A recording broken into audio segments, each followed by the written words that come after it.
同志们，形势很严峻呐，千万不要被表面的繁荣蒙住了眼睛，掉以轻心呐。中国现在内忧外患都面临着严峻的情况啊，尤其是在看不见的思想战线上，同志们，形势严峻呐。美国的前共和党的总统候选人黑利这个娘们儿曾经说过，中国最终会像苏联那样被扫进历史的垃圾堆。日本诺贝尔奖的得主本瞻佑也曾经得意地表示，如果中日再战，日本完全有能力打败中国，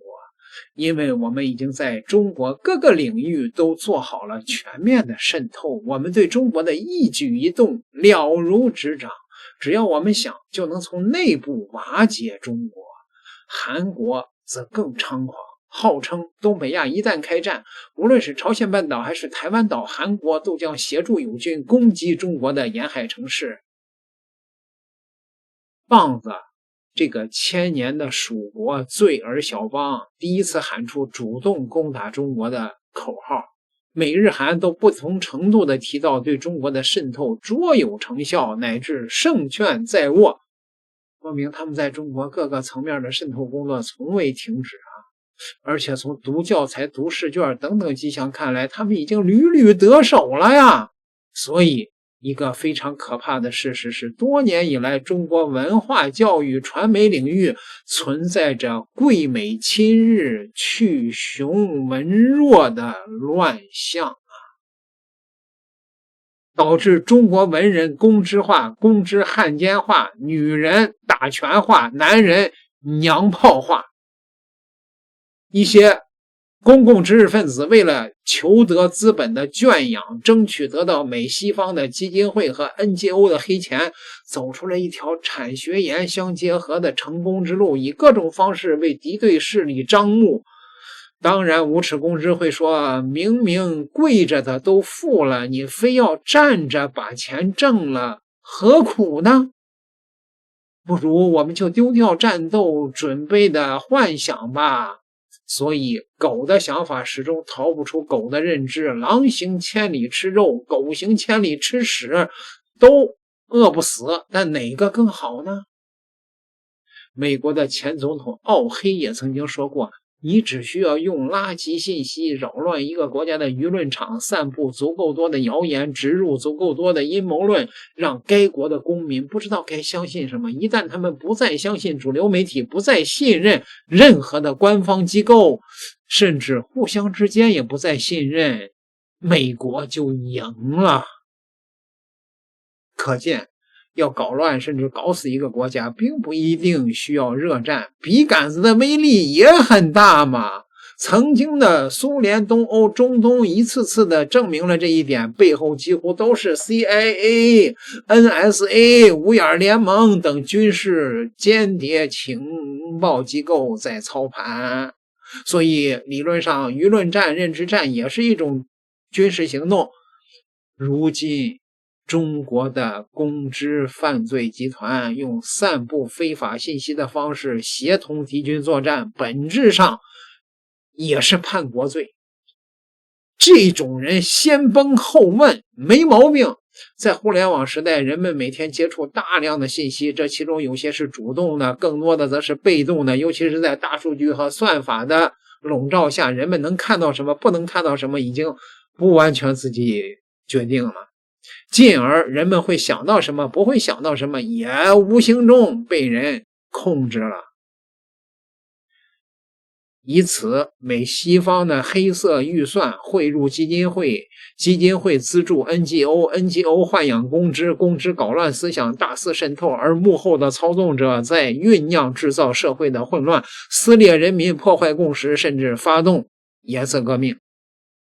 这套手法已经反复实施，而且数次成功了呀！只靠舞文弄墨就能搞死一个国家，以前难以想象，如今却历历在目呀！但要在他国实施这种隐蔽的入侵，就需要目标国的国内在文化口、教育口、舆论口、思想领域的内奸做长期的潜伏，才能逐步实现。就中国而言，因为东西方文化差异巨大，和苏联、东欧、中东地区相比，在中国搞思想文化渗透的难度更大，洋人直接下场，效果必然大打折扣。因此呢，反华势力急需中国的汉奸和带路党，这恰恰与中国的公知势力集团一拍即合。所以公知甘愿成为美西方对华舆论战、认知战的先头作战部队，因为中国的公知与美西方舆论战所追求的目标完全一致，双方的利益高度的契合。公知向往绝对言论自由的环境，因为他们是一群靠搬弄是非和文字游戏获利的人，反之则没了舞台和流量，失去价值。所以公知天然反对平台治理，同样这一点是西方对华舆论战所渴望的。公知推崇绝对的个人自由的概念，强调一个人的幸福与尊严源于自己，而非社会、国家或民族。因为以无耻文人为代表的公知群体，他们自己无法创造哪怕1厘米、1颗螺丝的真实的社会价值，他们只能寄生攀附于社会集体之中，当然会要求宿主这个集体为他们这个个体而服务。其实公知们今天之所以还能有饭吃，恰恰要感谢社会稳定。真到了战乱年代，手无缚鸡之力的无耻文人既不会生产也不会劳作，他靠什么活呢？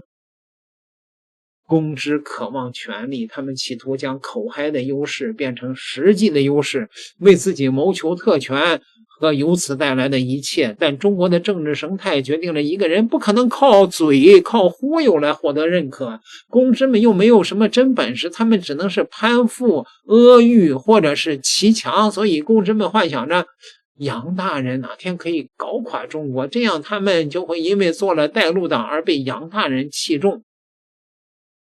虽然在洋人面前是狗，但是在中国人民面前就是主子了，那就够了。所以国内公知与境外势力的一致利益注定了两者必然走到一起，公知会自然充当美西方对华思想文化渗透的内应和帮凶。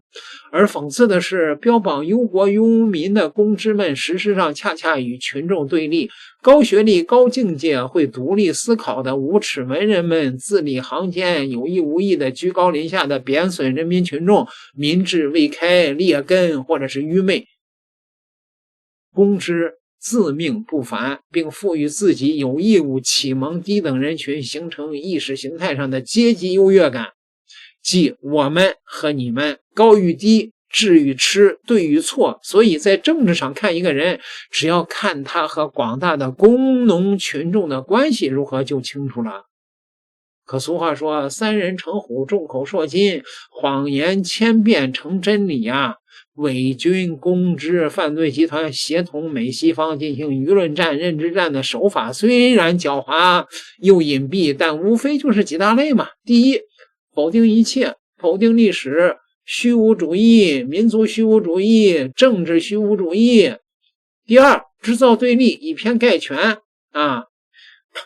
一拉一踩，党同伐异。第三，用脱离实际的真理道德绑架，无限上纲。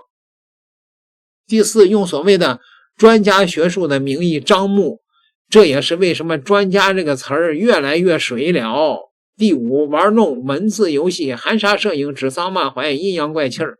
第六，就是制造谣言，以假乱真，张冠李戴，诽谤污蔑。第七，就是选择性的失明，以西方中心论，用西方最好的一面对比中国不足的一面。第八，就是制造黄色新闻和垃圾信息，霸占用户时间，搞得英雄枯骨无人问，戏子家事儿天下知。因此我们要时刻防范公知犯罪集团策应的反华舆论战、认知战，以颠覆一国政权为目的的舆论战，以本质上也是战争行为。所以那些有证据证明的策应敌对势力渗透的人，属于伪军汉奸叛国罪，必须予以严惩。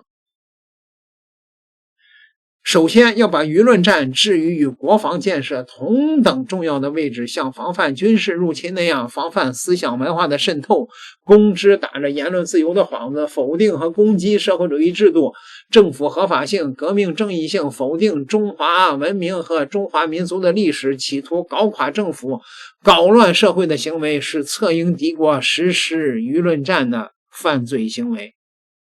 第二，用大数据的技术治理公知的言论，科学取证，言过留痕，不能让公知一删了之。用技术手段判断某人的某条言论是否在某一时刻策应了敌国的某些军事行动，如果是，该抓抓，该判判，该毙的毙，不能让公知犯罪零成本。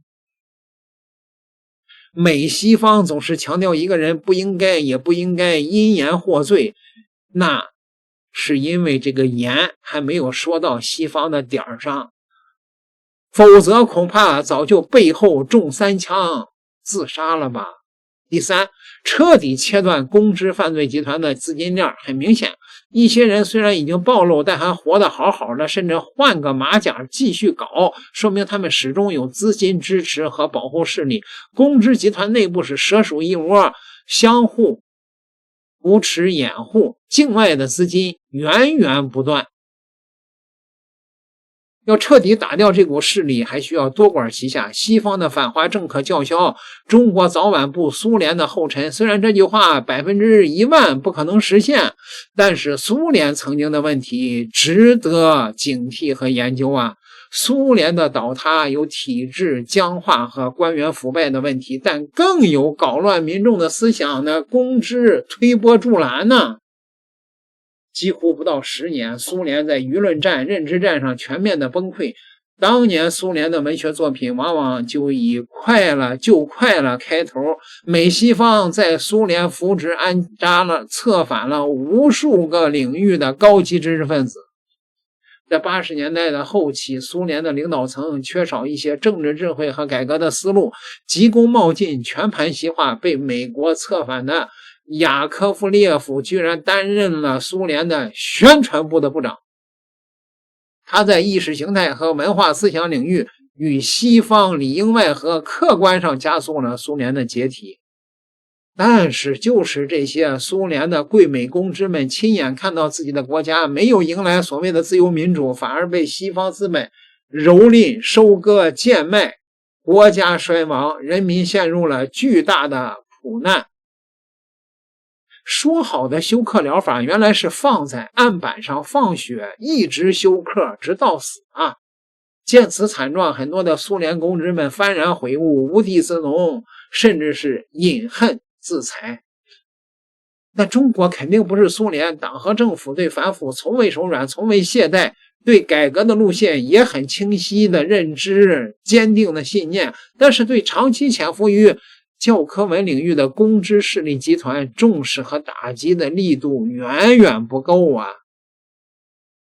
一再出现公知侮辱英烈、污蔑党和政府、篡改历史、美化侵略、挑唆对立、误人子弟的种种乱象。究其原因，美西方对中国的渗透计划和当年的苏联一样，早在80年代改开之初就开始物色了。扶植策反一些懂事儿的中国文人，直到今天也未曾停止。这也是为什么但凡是现实主义题材的伤寒文学的作品，在西方都能获得热捧，甚至是大奖。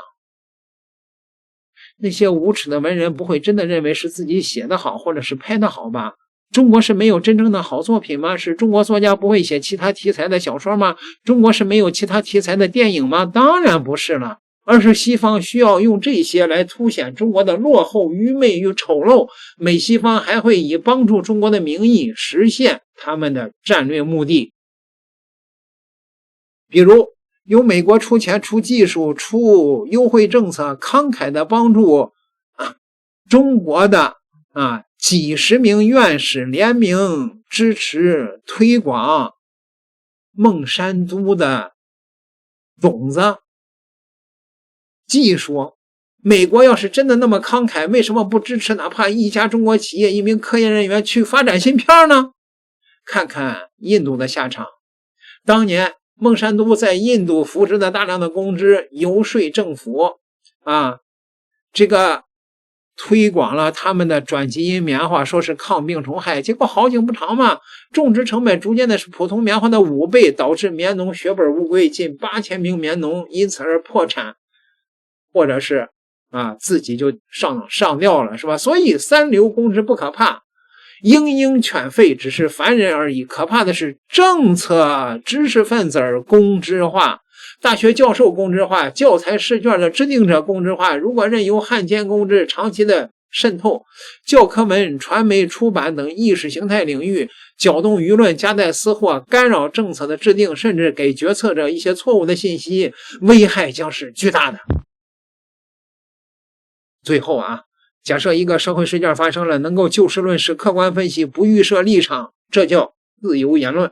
而公知往往是借题发挥，东拉西扯，无限上纲，最将矛头指向了社会问题、政府问题，甚至是制度问题，以此来颠覆一些根本性的东西，那就叫舆论战。你真让公知去建言献策，或者是监督舆论，他也没这个本事所以他们本质上只是一群